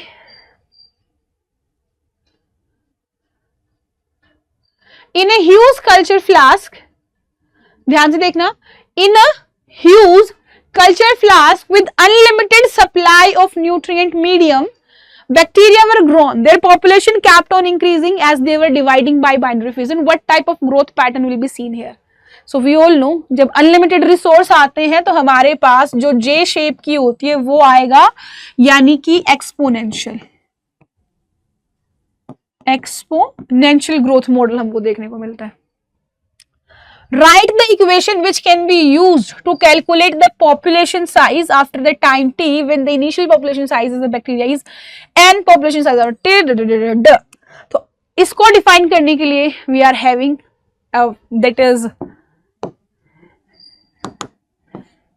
nt after that time n0 जो इनिशियली पॉपुलेशन वहां पे रही होगी, इनिशियली वहां पे रहा होगा, दैट इज ई। ये लॉगरिथम के लिए आपका आता है, नेचुरल लॉगरिथम बेस होता है। उसके बाद उसका इंट्रिंसिक रेट मतलब जो उसका चेंज एक्चुअल में चेंज आया होगा, मान लो पहले 1000 था अब 1100 हो गया, 100 का चेंज है, दैट इज दैट 100 चेंज, ठीक है। और उसके बाद आपका time according to that time. तो ये आपका फिनोमिना है और ई की वैल्यू हमेशा फिक्स रहती है, ये भी आपको पता रहना चाहिए। ड्रॉ करना है ग्रोथ कर्व ही तो करना है ओवर टाइम। अरे इसका तो बिल्कुल सिंपल है, take time here, take population density here and do this, simple as that. और लिखो तो dn by dt is equal to rn, clear. आगे है कि instead of providing unlimited supply, अगर हम यहाँ पे छोटी सी टेस्ट ट्यूब में instead of providing unlimited supply of culture in a huge flask, it is provided only a very small test tube that we will be pattern of growth and shape of curve। भाई इसने कहा कि अगर हम उसका unlimited supply को करके छोटी सी टेस्ट ट्यूब रखें तो क्या होगा, तो लॉजिस्टिक नहीं होगा, वहां पे लॉजिस्टिक हो जाएगा, logistic, this time, this is your time, your population density, और ये ऐसा कुछ हो जाएगा जहां पे dn by dt is equal to rn k minus n by में k, ये आ जाएगा आपका वहां पे जे शेप, लॉजिस्टिक हो जाएगा वहां पे, क्योंकि सोर्स न्यूट्रलाइज रहेंगे कि मैक्सिमम टाइम तक होगी। यहाँ पे के कैरिंग वैल्यू आएगी कि जहां तक हमारी ग्रोथ हो जाएगी उसके बाद वो ग्रोथ नहीं होगी, है ना। बहुत इजी, वेरी इजी, इसमें तो कोई दिक्कत परेशानी नहीं होनी चाहिए थी। एक कपल है had unprotected intercourse which of two possible emergency contraceptive can be used to avoid pregnancy in such a case। इसने कहा कि भैया आपकी अनप्रोटेक्टेड सेक्स अगर हो गया है तो हम किस चीज को यूज कर सकते हैं, कौन से दो मेथड्स को यूज कर सकते हैं। पहली बात तो we can use two method emergency contraceptive में, तो पिल्स आती हैं आपकी, पिल 72 आवर्स के लिए जो अनवांटेड 72 है, फर्स्ट थिंग। सेकेंड आपकी ले सकते हो आप आईयूडी, विद इन 72 आवर्स आप आईयूडी ट्रांसप्लांट करा लीजिए अपनी बॉडी में, बच्चा नहीं होगा, ठीक है। तो कौन सा हो गया आपका, पिल्स एंड आईयूडी, ये दो मेथड हम अप्लाई कर सकते हैं। What is the basic principle of each of this. Pill क्या करती है, पिल बहुत सारे काम करेगी। पिल जैसे आपने ली तो pill is made up of estrogen and progesterone, तो पिल्स आपकी इम्प्लांटेशन नहीं होने देंगी, ना ही ओव्यूलेशन होने देंगी। रिमेंबर, ओव्यूलेशन नहीं होने देगी प्लस आपकी इम्प्लांटेशन नहीं होने देगी, सर्वाइकल म्यूकस को चेंज कर देगी, सर्विक्स को होस्टाइल बना देगी, स्पर्म्स को हेट करने वाला बना देगी। वहीं पे आईयूडी बस ओव्यूलेशन नहीं करेगी, बाकी सारे सेम फीचर होंगे उसके भी, ठीक है। Remove will this contraceptive device provide protection to the couple STD? No, STD से प्रिवेंशन नहीं है, वो सिर्फ कॉन्डम से मिल सकता है क्योंकि फ्लूइड एक्सचेंज हो जाता है। फिजिकल बैरियर सिर्फ कॉन्डम ही है, उसके अलावा सब एसटीडी के लिए फेल है। Removal of gonads can not consider as a contraceptive option justify. अगर हम गोनाड्स ही निकाल दें तो gonads are just endocrine gland, so हम उसको नहीं रिमूव कर सकते हैं अपनी बॉडी से, नहीं तो हार्मोनल इम्बैलेंस हो जाएगा। We can do tubectomy and vasectomy, but gonads, testis and ovaries we can't, हम उसको रिमूव नहीं कर सकते। आगे देखिए, consider the following 3 possible diagnose to infertility. पहला, inability to produce a normal egg, normal egg नहीं बना पा रही है, तो हम क्या करेंगे? नॉर्मल एग नहीं बना पा रही है तो हम उसको गैमीट देंगे, सिर्फ एग देंगे, यानी gift, gamete intrafallopian transfer, gamete intrafallopian transfer. Egg नहीं बना पा रही ना, हमने एग दे दिया डोनर से लेके। फिर उसने कहा low count of sperm, ICSI, intracytoplasmic sperm injection, direct ovum में डाल देते हैं। फिर कहा ब्लॉक्ड फेलोपियन ट्यूब, बाहर करो, है ना। एम्ब्रियो ट्रांसफर, पहले तो जिफ्ट भी क्यों, IUT होगा यहाँ पे, इंट्रा यूट्राइन ट्रांसफर, IUT करो। फिर कहा सजेस्ट, अच्छा ठीक है तो हो गया। फिर इसने कहा what are the legal acceptance reason to allow MTP। Legal reason क्या हो सकते हैं? हमने बच्चा गिराना है, क्या legal reason? Medical termination of pregnancy. पहली बात तो किसी ने रेप कर दिया, उस रेपिस्ट का बच्चा नहीं रखना चाहिए। दूसरा, कई बार हमारी प्रेगनेंसीज बड़ी कॉम्प्लिकेटेड हो जाती है, एक्टोपिक प्रेगनेंसी हो गई, फेलोपियन ट्यूब पे बच्चा लग गया या फिर सर्विक्स में बच्चा लग गया, तो मम्मी मर जाएगी भैया, तो MTP कराना पड़ेगा। यस, आगे देखिए, table below shows some of 64 available codons and their associated amino acids। ठीक है, एंड हमको इसका क्या करना है? इसमें करना है कि हमारे पास एक डायग्राम है जो कोडिंग स्ट्रैंड का यहाँ पे DNA का गिवन है, इंडिकेट कर रहा है। तो आपको बताना है write down base sequence to the length of mature RNA that would be transcribed from this DNA। ये DNA है, आपको बताना है यहाँ से कहाँ RNA के अंदर ये सीक्वेंस ट्रांसक्राइब होगा। ट्रांसक्राइब के अंदर ये क्या सीक्वेंस ट्रांसक्राइब हो गया तो हमको पता उल्टा हो जाएगा भाई। T है, एडेनिन हो जाएगा, उल्टा ही होगा ना। A है, U हो जाएगा, C G, sorry not this, yes, U U A G G G U U U U A G, खत्म। 3 to 5 ये ऐसे ट्रांसक्राइब होगा। ये DNA था, RNA बनाना है, ऐसा बनेगा। फिर इसने कहा एक प्रोकैरियोट के अंदर बेस सीक्वेंस जो mRNA का होगा वो डिफरेंट होता है आपके HNRNA से। क्यों? क्योंकि HNRNA जो होता है वहां पे इंट्रॉन प्लस एक्सोन होता है। इंट्रॉन डिस्टर्बिंग एलिमेंट होता है और डिस्टर्बिंग एलिमेंट कुछ भी कोड नहीं करता है, कोडिंग सिर्फ एक्सोन करेगा। तो इसीलिए हमारा mRNA HNRNA से डिफरेंट होता है, क्योंकि mRNA में सिर्फ और सिर्फ एक्सोन कोडिंग करने वाला सीक्वेंस है और वहीं पे HNRNA में सिर्फ और सिर्फ intron plus exon, coding plus non coding दोनों है और आपके अनडिस्टर्ब्ड फॉर्म में है। फिर explain genetic code nearly universal, explain the statement. अब जैसे मैंने आपको कहा AUG चाहे तुम बैक्टीरिया में ले लो, चाहे कुत्ता बिल्ली जानवर, किसी के अंदर तुम्हारी बुई फुप्पी नागिन मासी किसी के अंदर तुम ले लो इसको, है ना, या फिर तुम्हारी नागिन बुआ या तुम्हारा कोई भी नागिन रिलेटिव कोई भी है जो तुम्हारी प्रजाति में, इंसान की प्रजाति में जिसको तुम काउंट नहीं करते हो, सांप की प्रजाति में काउंट करते हो, वो तुम्हारा कुत्ता, तुम्हारी बिल्ली, तुम्हारी गाय, तुम्हारी भैंस, तुम्हारे पेड़, तुम्हारे घर में लगे जितने भी पौधे हैं, सभी के अंदर अगर AUG सीक्वेंस आता है ना mRNA में, इसका मतलब वहां से सिर्फ और सिर्फ मिथ्योनाइन ही बनेगा, कोई और अमीनो एसिड AUG से नहीं बन सकता, सभी के अंदर प्रोकैरियोट से लेकर यूकैरियोट तक। तो इसी चीज को हम कहते हैं यूनिवर्सैलिटी। ठीक है, ठीक है, चलो आगे देखो। Explain why glycine has 2 codes. क्यों? क्योंकि ग्लाइसिन के इसलिए क्योंकि वो भैया एक डिजेनरेट कोड है, डिजेनरेट कोड, क्योंकि हमारे पास 61 कोडिंग सेट्स हैं, ट्रिपलेट्स हैं, बट अमीनो एसिड 20, तो कुछ के तो ज्यादा होंगे ही, ऑब्वियस सी बात है। Give reason why RNA is less stable than DNA। क्योंकि RNA है सिंगल स्ट्रैंडेड है, फर्स्ट इसके शुगर के सेकंड कार्बन के ऊपर एक OH एक्स्ट्रा गिवन है जो उधर नहीं है, इसीलिए ये सब यहाँ पे है। आपको मैं बता रही हूँ, समझा रही हूँ, बट आपको ना यहाँ पे ऑलरेडी सब कुछ लिखा हुआ है, तो आप इन्हें ईमेल करना, मैम लिख नहीं रहे हैं, तो ये है already, it is already there ना, see it it is already there कि presence of second OH group at every nucleotide, uracil instead of thymine make it more stable, right, everything is there.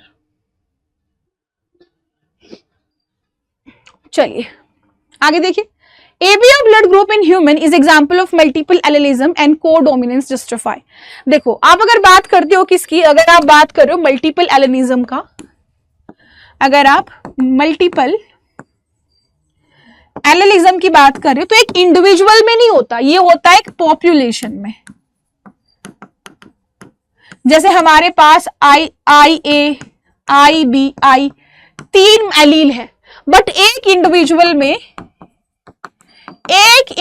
से इनमें से कोई 2 ही होंगे, सब नहीं होंगे, कोई 2 ही होंगे, सब नहीं होंगे।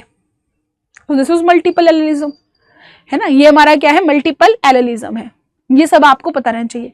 बट अगर इन केस हमारे पास IA, IB आ गया तो दोनों का ही इक्वल इफेक्ट दिखाई देगा, IA, IB दोनों की शुगर बनेगी, दोनों का एक्सप्रेशन आएगा, दैट इज कोडोमिनेंस। ठीक है, that is codominance. A couple who has blood group A and B have 4 child which has different blood group. Explain with the help of cross how this is possible. उसने कहा A और B वाले parent है, बच्चा O वाले आगे, बच्चे अलग अलग आ रहे हैं, अलग अलग, सभी चारों बच्चे अलग अलग ग्रुप के। ऐसा क्यों हुआ होगा, क्योंकि हो सकता है वहां पे एक ऐसा हो, IB I वाला हो सकता है एक IA I वाला हो, तो यहां से AB, यहां से सिर्फ B, यहां से सिर्फ B यानी O, यहां से I, एक AB, एक A, एक B, एक O, चारों अलग अलग ब्लड ग्रुप बन गए। चलिए, Innate immunity is a non-specific type of defense, consists of 4 type of barrier, categorize those barrier, give one example of each। देखो अगर आप innate की बात करते हो तो innate is very non-specific, अगर आप बात करोगे तो we are having 2, अगर आप immunity की बात करो, if you talk about immunity, तो we are having 2 type of immunity, one is innate and second is acquired, active, passive, then further on हमारे पास और आती है। इन्नेट में हमारे पास 4 आती हैं। सबसे पहले हमारे पास आती है कौन सी, वेरी फर्स्ट जो हमारे पास आती है that is physical barrier. Example के लिए तुम्हारी स्किन के साथ जो म्यूकस तुम्हारे यूरोजेनाइटल में, रेस्पिरेटरी सिस्टम में जो होता है, ये म्यूकस, ये आपका फिजिकल में आ जाएगा भाई। किस में आ जाएगा, ये फिजिकल बैरियर में आ जाएगा। दूसरा फिजियोलॉजिकल, जैसे कि अगर तुम बात करो तुम्हारे आंसू आ रहे हैं, सलाइवा आ रहे हैं, पेट में एसिड है ना, saliva, HCl, tear, Pushpa, I hate tears Pushpa, तो फिजियोलॉजिकल में। सेल्यूलर में आ गया, मतलब सेल्स हैं, जैसे कि आपके लिम्फोसाइट, पॉलीमोर्फोन्यूक्लियर लिम्फोसाइट, है ना, मैक्रोफेजेस, ये सब, मोनोसाइट्स, ल्यूकोसाइट्स, ये सब आएंगे। उसके बाद फाइनली साइटोकाइनिन, अगर एक बॉडी में कुछ सेल्स के ऊपर वायरस हमला कर देते हैं तो बदले में इंटरफेरॉन रिलीज करते हैं ताकि बाकी के सेफ हो जाए, इंटरफेरॉन। डन। नेक्स्ट है differentiate between benign and malignant, which one is lethal, why. देखो बैंजेन ऐसा ट्यूमर होता है जो जहां बनता है वही उसी जगह पे रहता है, ओरिजिनल लोकेशन पे रहेगा, फैलेगा नहीं, थोड़ा कम डैमेज देगा। Malignant is very harmful, very lethal, ज्यादा डेंजरस है, रीजन बीइंग वो जहां होता है उसके अलावा बाकी हर कहीं फैल जाए। जैसे कि अगर तुम्हारा हाथ में हो तो पैर में पहुंच जाएगा, माइंड में पहुंच जाएगा, ब्लड में हो जाएगा। और मैलेजेंट ज्यादा है क्योंकि वो मूव करता रहता है, बाकी अदर ऑर्गन को भी अफेक्ट करता है। बेंजिन ऐसा नहीं करता है। ठीक है, आगे state 3 characteristic of acquired immunity. 3 characteristic, पहली बात तो हम बाहर से लेंगे, है ना, बाहर से लेंगे। एंटीजन स्पेसिफिक होती है, ये क्या होती है, एंटीजन स्पेसिफिक होती है। This is very nice thing. पहले तो एंटीजन स्पेसिफिक होगी, ये ऐसा नहीं होता बस किसी के भी लग गई, नहीं। अगर कोई पर्टिकुलर पैथोजन हमारी बॉडी में आ रहा है तो सिर्फ उसी के लिए एंटीबॉडी बनेगी। दूसरा इम्यूनोलॉजिकल मेमोरी, याद भी रखती है कि पहले आया था कि नहीं आया था, ये पहले आ चुका तो जल्दी से भगाओ इसको। दूसरा 2 तरीके की होती है, एंटीबॉडी और प्लस सेल मेडिएटेड, 2 तरीके की आपकी आती है। उसके बाद आपके पास नेक्स्ट क्वेश्चन है जो कह रहा है कि डिफरेंशिएट वे जो हम अटेन कर सकते हैं हम ह्यूमन से, इसको कैसे ले सकते हैं इनको। पहली बात तो हम वैक्सीन से या फिर उसको इन्फेक्शन करा दें, 2 ही तरीके, या तो इन्फेक्शन होगा तो ये एंटीबॉडी आएंगी या फिर वैक्सीन के थ्रू आएंगे। Done for the day. So this is our sample paper जो फाइनली हमारा हो गया है। सो अभी हमारे सैंपल पेपर्स हो गए हैं कंप्लीट। अब हमारा सैंपल पेपर हो गया, सेट 1 हो गया, सेट 2 हो गया। Now we will meet on Sunday 10 तारीख को सुबह सुबह 10 बजे, ताकि आपका 100 क्वेश्चन प्री बोर्ड वाला हो पाए। ठीक है, सो अभी के लिए इतना ही। Good bye and have a nice day. Don't forget to like the video. Bye bye.